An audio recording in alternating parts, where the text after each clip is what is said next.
1. Cold. I glare out over the club, playing with my father's stopwatch in my hand. My gaze keeps flicking to the calendar on the wall, but the pulsing music overwhelms my senses. Even my eyes feel they're bouncing to the beat in my skull. My lip lifts in a slight snarl. How does anyone get work done when this is all they listen to? Lobo, a man finally asks. He's 30 minutes late to our meeting. I can't forgive that kind of tardiness. Turning slowly, I drink in the man. He's older, and his hair is thinning, while his lips are thin. He also has that kind of constantly moist look, made worse by the fact he's sweating. You're late, I say without looking at my watch.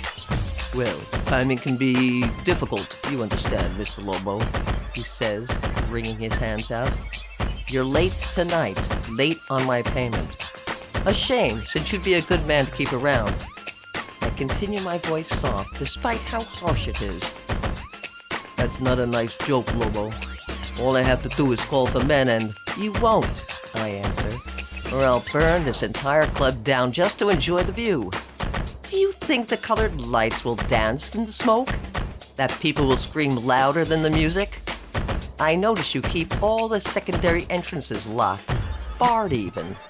If you escape, a rather big if, since I won't leave you in any shape to walk, do you think you'd survive jail? You wouldn't, he whispers, his face paling even further.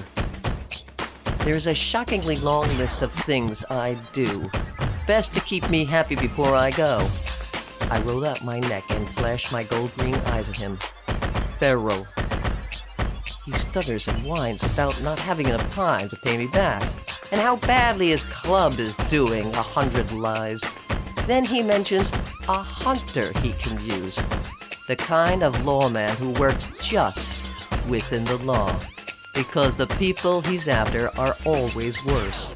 It's the final straw. I drag out my knife, cut the man's wrist, then do what I came here to do. His safe is easy enough, since he's screaming the code, begging me to save him. I pull out everything. The cash, the deeds, the fake IDs, the jewels, and stuff them into a bag. By the time his backup arrives, I shift into my other shape. A dire wolf. 4 feet from the bottom of my paw to my shoulder. A head larger than any living wolf today. Longer teeth, and a thicker, longer body. It's easier to kill in this form. 1 or 2 bites, and a person isn't going to be getting back up. Not to mention my hide is tough enough to handle most bullets without problem. I easily set fire to cover my tracks and head out through one of the windows, my claws catching on the fire escape on the next building to slow myself before I land in one of the many puddles formed by the rain. People start screaming and running from the building, coughing and yelling, "Fire!" again and again as I start to trot away. Red catches my eyes. A girl with wine red hair and a shimmering, slightly lighter red dress drops out of the same window I did. She clings to the fire escape on that side of the building until she coughs. I watch her descend, adjust the bag around me, and sink deeper into the shadows. When it comes time for her to drop from the fire escape to the ground, she stares for a long moment. She hisses out a curse, shakes the ladder to try and get it to drop, then rolls her eyes and does her best.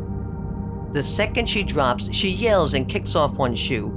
She coughs again and tries to drag herself away from the window as it shatters, raining glittering, deadly sharp pieces of glass down. Something in me is drawn to her, won't let me leave her when I can tell she can't move. A man pulls himself from the shadows and comments on what a sweet little thing she is. She kicks him in the balls with her good foot and snarls, "I'm not sweet." "You will be once I take care of you the right way, Red. You'll purr for me," he promises despite gripping his balls with one hand. He grabs her ankle, and the red of her hair clouds my vision. Heat and hunger rip through me, and I know just how to satisfy it.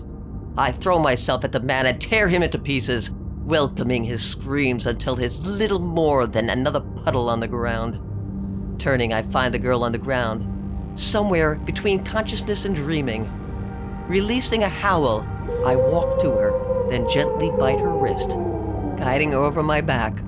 With things all squared away, and what I deem a fair trade from the business owner complete, I head back into the dense woods surrounding this town, back to where I belong, with my winnings intact. Thanks to his failure to pay, I'll be able to take care of myself for months.